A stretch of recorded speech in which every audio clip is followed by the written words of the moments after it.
So over the last couple months, people have found out that JK Rowling is not only a bad screenplay writer with the awful Fantastic Beasts movies both being written by her, but she is also really transphobic in the sense that she's made awful comments and then doubled down time and time again with no willingness to be educated about her, ignorance in general.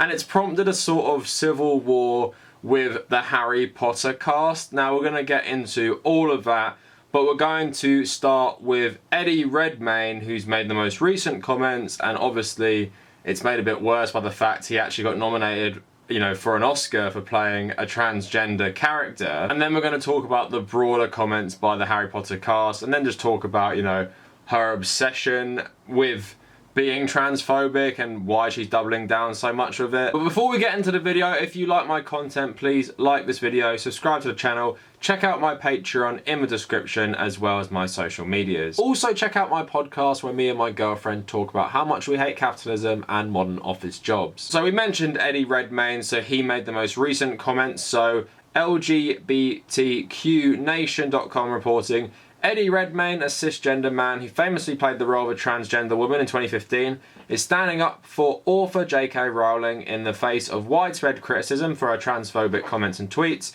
Redmayne told the Daily Mail that Rowling was receiving alarming vitriol on social media and called it absolutely disgusting. He was so upset that Rowling was facing criticism for her anti-transgender tweets and her 3,700-word rambling diatribe against transgender people that he sent her a personal note of support, he said.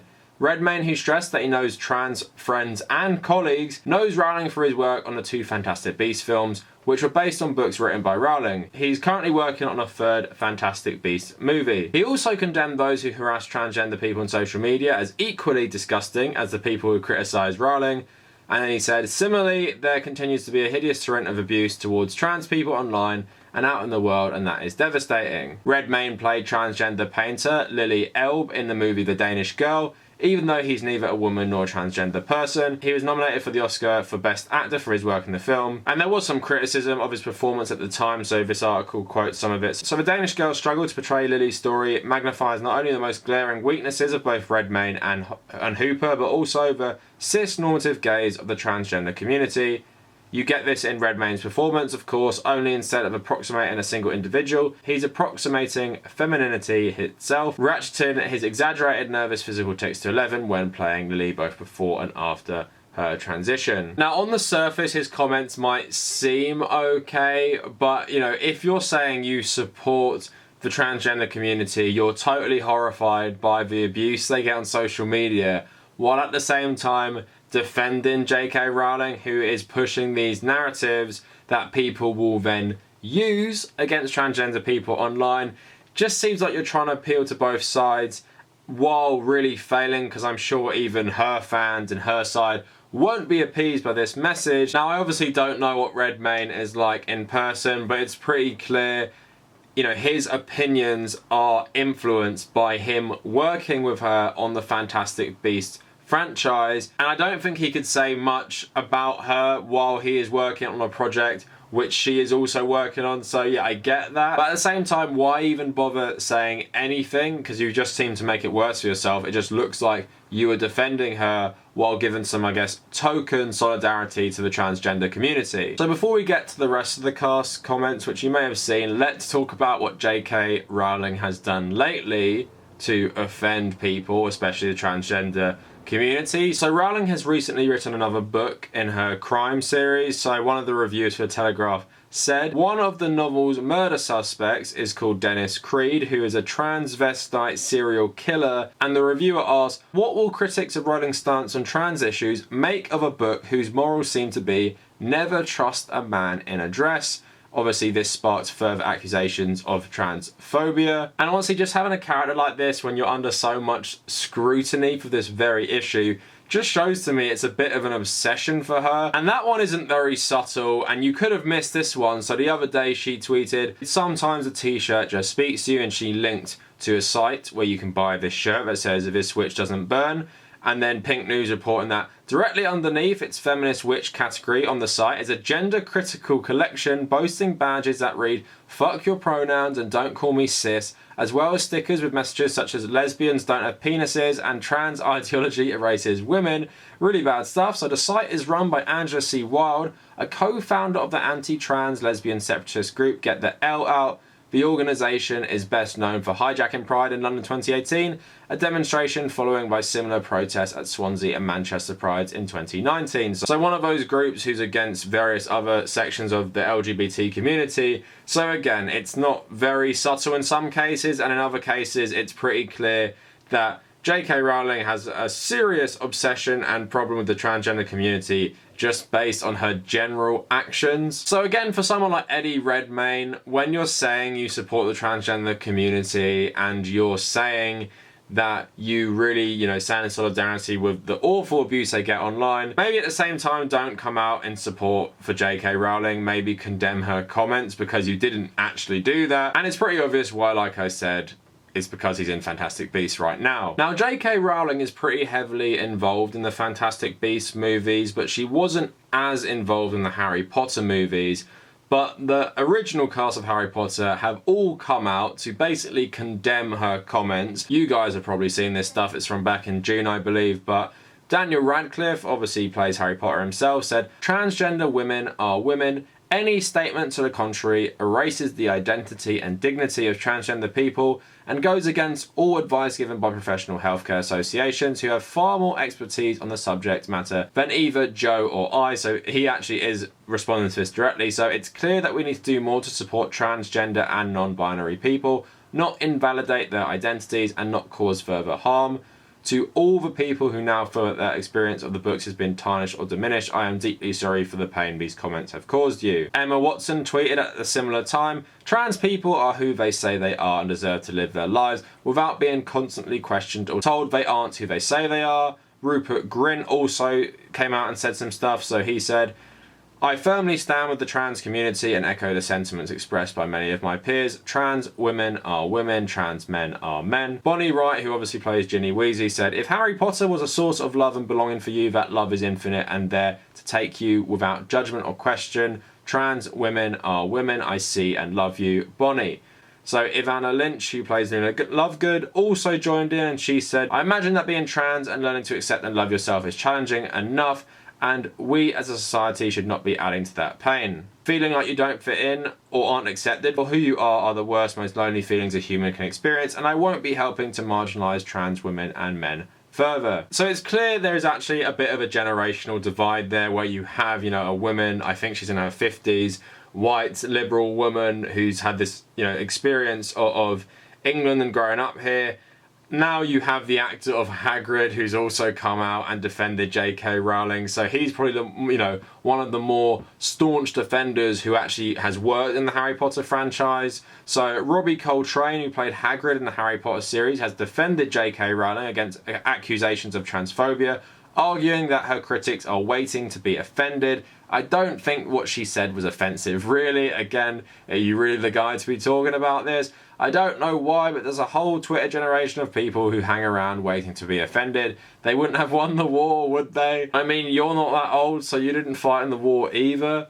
That's me talking like a grumpy old man, but you just think, oh, get over yourself, wise up, stand up straight and carry on. So there you see the general split in the Harry Potter community. There you have all the good, leftist people supporting the trans community. You have the centrist Eddie Redmayne being, both sidesing it, and then you obviously have the old white dude Hagrid who sides with JK Rowling and basically saying anyone who is offended by these comments or even says that they're wrong is just some hysterical lefty on Twitter just looking for anything to get offended. The typical stuff you always hear if you bring up any sort of social issues or criticize anyone for bad takes. Now, I want to bring this all back around to JK Rowling herself. Now, I find it funny how she's managed to isolate so many, and like I said, with people like the Hagrid actor, and maybe even JK Rowling, I may be a tiny bit sympathetic to someone making a bigoted comment, an inappropriate comment. Let's keep it real. People my age, in their 20s, you will know a lot of people who are the same age as JK Rowling and Robbie Coltrane and stuff. You will know people like that who would be very ignorant. They might say some bad stuff about trans people, and let's keep it real, you probably heard it in your life as well. So I, you know, like many people, feel you should be willing to forgive people like this if they look for forgiveness, if they seek forgiveness, if they genuinely have made the comment out of ignorance. But obviously, you know, JK Rowling specifically has this obsession with transgender people. She's on this crusade against them. She might hide behind, you know, certain things, saying she's a liberal and she's, you know, pro-women and she's pro-LGBT, but she wants to bring up certain issues. But it's pretty clear that, you know, the cast of the original movies, feeling they actually had to put out statements basically saying that what she has said is offensive and wrong, and they do not endorse this. And you imagine with a lot of fandoms that, you know, it's very diverse, including the Harry Potter universe, and also a lot of people use fandoms as an escape, and, you know, you can be who you want to be. So you know that can be helpful for people who are more marginalised and looking for some community when they can't necessarily be themselves and find that in the real world that is so hostile towards them. So I'm glad they felt, you know, this is a chance to speak up and say Harry Potter is for you, it's for everyone. Just because the woman who created this doesn't feel the same way as us, doesn't accept you like we do, there is still a place for you here. So I really do respect that. Eddie Redmayne in particular is disappointing because I have seen a lot of criticism online from 2015, and it's being brought up again, of his performance of The Danish Girl as a film. But you'd think a guy who has played a transgender character, whether you agree with his performance and agree with a straight man and a non-transgender man playing this, you'd imagine he'd done a ton of research on this stuff, a ton of research on the history behind it, a ton of research on historical, I guess, anti-trans tropes and stereotypes. You'd think he would have done all this stuff.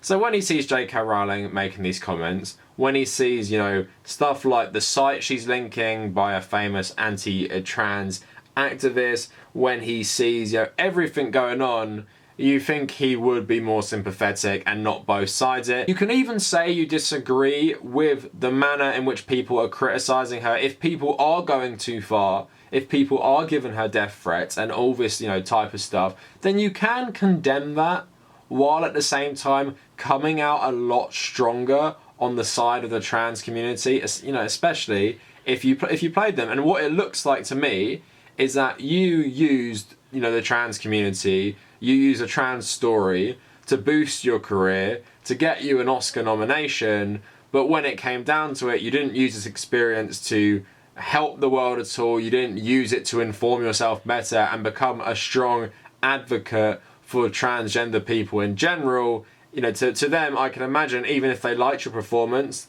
even if they liked you bringing attention to these issues through starring in a film like The Danish Girl, I can imagine they would feel completely sold out by you now. And unlike the original cast, who all haven't played trans characters, you just couldn't bring yourselves to even put out some, I guess, more generic statement. Like Emma Watson's one isn't anything groundbreaking. Daniel Radcliffe's is a bit better, and Lynch's one is a bit better as well, but you couldn't even bring yourself to say, you know, the bare minimum in support of the trans community. And like I said, at this point I have no sympathy for JK Rowling. I don't think it's someone who's ignorant. It's someone who's given this a lot of thought and has turned it into this crusade, and she's become the sort of this, you know, TERF activist. And let's talk about cancel culture quickly. Cancel culture does not exist if you have a massive reach and you're popular and you have money. Mel Gibson was not cancelled. Roman Polanski was not cancelled. JK Rowling was not cancelled. Donald Trump and all these conservatives will not be cancelled ever. If you have the power, if you have the money, you are never getting cancelled, even if you get shunned by the larger community. And let's keep it real, because trans people are one of the, I guess, more marginalised groups, what she said will not even offend most people in the entertainment world, so she'll keep getting jobs, and you know, her new book is a bestseller already. So it goes to show that trans issues need to be talked about more. There needs to be more of a discussion on how hurtful her comments are to trans people, and just, you know, infuriating for general people who just want equality for everyone. But I am happy that the split between the people involved with Harry Potter who've decided to talk on this issue is weighted towards them being good, decent people who are pro-trans rights, compared to people like JK Rowling and Coltrane, and to a lesser extent Eddie Redmayne, because it shows, I guess, that the fandom does have these people that will speak up for them and make sure that, you know, the Harry Potter fandom in general remains an inclusive place, as it seems like it is from the outside. Anyway, let me know what you guys think in the comments. Please like the video, maybe subscribe to the channel, check out my Patreon in the description, check out my social medias at the Kavernacle, Twitter and Instagram, check out my subreddit r/theKavernacle, check out my personal Reddit u/TommyCahill1995, check out my podcast where me and my girlfriend Holly talk about how much we hate capitalism and modern office work life. And if you made it this far, thank you for watching.